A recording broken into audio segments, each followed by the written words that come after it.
পৃথিবীর অজস্র মানুষকে আমি ঘৃণা করি তাদের মতাদর্শ, জীবনবোধ ও কার্যক্রমের জন্য, কিন্তু প্রাণকে ঘৃণা করি না, কেননা তা অদৃশ্য থেকে উচ্ছ্বারিত এক দৃশ্যমান স্রোত, যা এসব দর্শনবোধ দ্বারা চালিত হয় না, বরং সে সেই অনন্যতা যা সময়ের মরুভূমিতে ক্যাকটাসের মতো উঠে আসে শূন্যতার গহীন শেকড় থেকে। পৃথিবীর এই ঝানু ও উদীয়মান সমস্ত অপরাধের জন্য প্রথমে আমার নিজের দোষ খুঁজে বের করি।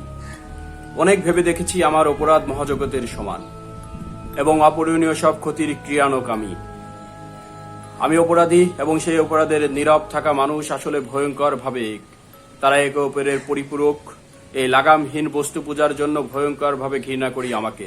মনে আছে, এক স্পোর্টস কারের জন্য আমার মাকে বেচে দিয়েছিলাম বাজার নামক কসাইদের হাতে। স্পোর্টস কার কেনা উপলক্ষে যে রাত্রি ভোজের আয়োজন করেছিলাম, ওখানে রংধনু রঙের পোশাকে ওয়েটাররা যে আমেরিকান স্টেক পরিবেশন করেছিল, তা থেকে আমার মায়ের মাংসের ঘ্রাণ আসছিল। ওটা কি আসলেই আমার মায়ের মাংস ছিল? ছেলেবেলায় তার কোলের ভিতর শুয়ে পূর্ণিমার চাঁদ দেখতে দেখতে যা তার শরীর থেকে পেতাম, যেমন ছোট্ট কামিনী গাছ থেকে বসন্তের রাতে মাটির থেকে যে ঘ্রাণ পায়। জানি না সমুদ্র আমাকে গ্রহণ করবে কিনা, বা ভেসে দেবে কিনা স্রোতে, কেননা সামান্য এক ফোঁটা বিষে বিষাক্ত হয়ে যেতে পারে মহাসাগর। আমি কোনোভাবেই আর লুকাতে পারছি না নিজ হাতে তৈরি অন্ধকার, কেননা আকাশের প্রতিটি কোণায় যে জ্বলে উঠেছে নক্ষত্ররা। সমুদ্র আমাকে পরিত্যাগ করেছে, শুধু আমাকে গ্রহণ করার জন্য। সে তো আর মেরে ফেলতে পারে না। তার পেটের ভেতর শান্তিতে ঘুরে বেড়ানো মাছেদের আসলেই কি তাদের সেই শান্তি আছে আর? আমি যে রাষ্ট্রে থাকি, তারা তাদের নিজ ছায়া থেকে সৃষ্ট শত্রুদের ভয়ে সমুদ্রের তলদেশে পাঠিয়েছে ডুবোজাহাজ। এমন সতর্ক দৃষ্টিতে তারা ঘুরছে যেন স্বপ্ন নিজেকে দেখা মাত্রই তারা হত্যা করবে তাদের। নিজেরাই নিজেদের শত্রু হওয়া ছাড়া মানুষের আর কোনো মহৎ উদ্দেশ্য নেই এখন আর। আমি জানি না মানুষ সৃষ্ট দাবানলে পুড়ে যাওয়া একটা ছোট্ট ওরাংওটা শিশুর অভিশাপ থেকে পৃথিবীর আগমনী মানব শিশুরা নিজেদের উদ্ধার করতে পারবে কিনা। নিজেকে এত ঘৃণা করি যে অন্যরা আমাকে আর ঘৃণা করার সুযোগ পায় না, অথবা বলা যেতে পারে তারাও নিজেকে ঘৃণায় এত ব্যস্ত যে তাদেরকে ঘৃণা করার সময় পায় না।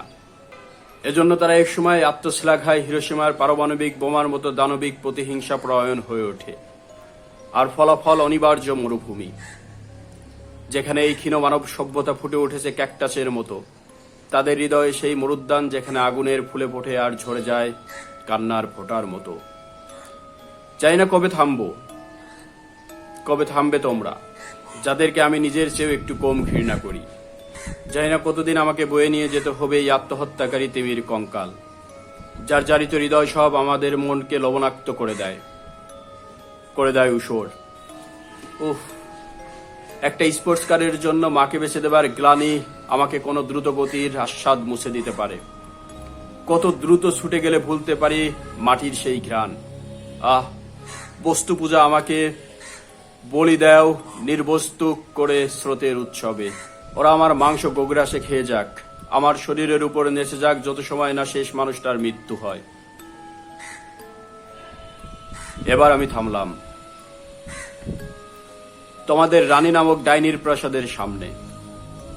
ঘ্রাণ পেলাম মাংসের, পোড়া মাংসের, বলি দেয়া শিশুদের মাংসের কাবাবের। রাজগায়ক হবার লোভে বললাম, দারুণ এই ঘ্রাণ।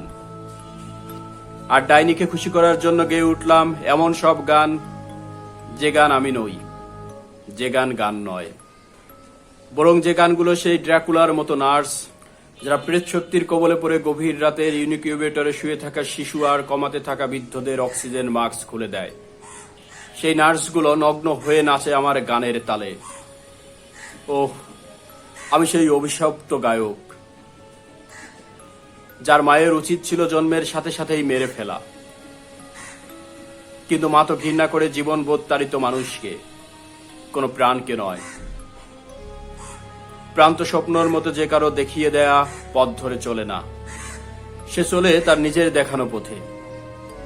এসব থেকে পালানোর চেষ্টাও করেছি অনেক। অজস্র পর্বতের শিখর আমার ভেতর থেকে উঠে যেত আকাশের দিকে। অজস্র ঈগল তাদের ছায়া ফেলে উঠত সেই শিখরে। আমার নিজেকে মনে হতো সেই সব ঈগল, কিন্তু এই যে সমতলে পড়ে থাকা দানার লোভ, এই যে ঈগলের সঙ্গিনী হতে চায় ঈগলিনীরা, যারা সব বুদগ্রস্ত আর বিচিত্র নকল ডানায় সাজিয়ে তোলে তাদের কামতিথিক্যে দেহ, তাদের দুর্নিবার আকর্ষণে উঠে যেতে পারেনি সেই শিখরে। ঠিক এই জন্য আমার প্রতি ঘৃণা বেড়ে যায় প্রবল। আমি জানি এজন্য একদিন নিজেকে ঝুলিয়ে দেব মহাকাশের সিলিং থেকে, এসিড দিয়ে ঝলসে দেব আমার ভেতর ঘুমিয়ে থাকা সমস্ত ভ্রূণদের। তাদের আসার কথা আগামীকাল। সেই সব সন্ন্যাসিনীরা কোথায়, যারা তাদের জ্যোতির্ময় দেহ থেকে জোনাকিদের ছেড়ে দেয় অন্ধকারে, আর বিষে জর্জরিত পাপাত্মাদের যারা নিহারিকার বলয়ে উজ্জীবিত করে? কোথায় সেই সব সন্ন্যাসিনীরা? এখন যাদের দেখি এরা আমার মায়ের মতো নয়, এরা রাক্ষসী। আমাদের রক্তপান করার জন্য সন্ন্যাসীর রূপ ধরে আছে। প্রেম যাদের কাছে সেই কসাইখানার চাবি। সাপের কুণ্ডুলির মতো ধর্মতীর্থগুলো দেহের আড়ালে লুকিয়ে রেখে চিতাবাঘ নিজেকে দেখায় আদুরে বিড়াল। তুমি যখন তার কাছে যাবে, বিড়াল থেকে রূপান্তরিত হবে চিতাবাঘে, তোমাকে গ্রাস করবে এক লহমায়, ঠেকুর তুলবে যাহার দুর্গন্ধ থেকে ঈশ্বরও থাকে বহুদূর। তোমরা নিশ্চয়ই সেসব বিশ্ববিদ্যালয়গুলোকে চেনো যারা তোমাদের শেখায় বস্তু পূজা ও দাসত্ব। তোমরা নিশ্চয়ই তার শিক্ষকদেরকে চেনো যারা শয়তানের নিজ হাতের কোলের পুতুল। তোমরা নিশ্চয়ই চেনো সেই সব আদালতের শয়তানদের নিক্তিতে মাপে দেবদূতের অপরাধ আর নিজেদের শয়তানি লুকোতে নিশ্চিত করে তাদের মৃত্যুদণ্ড। এমন সব স্থানের প্রতি বিশ্বাস ও আস্থার জন্য নিজেকে খুন করে ফাঁসিতে ঝুলিয়ে যেতে রাজি আছি। কেউ যখন সিলিং থেকে ঝুলে আত্মহত্যা করে, মনে হয় সে তার নিজেকে হত্যা করার অপরাধে ফাঁসিতে ঝুলে আছে।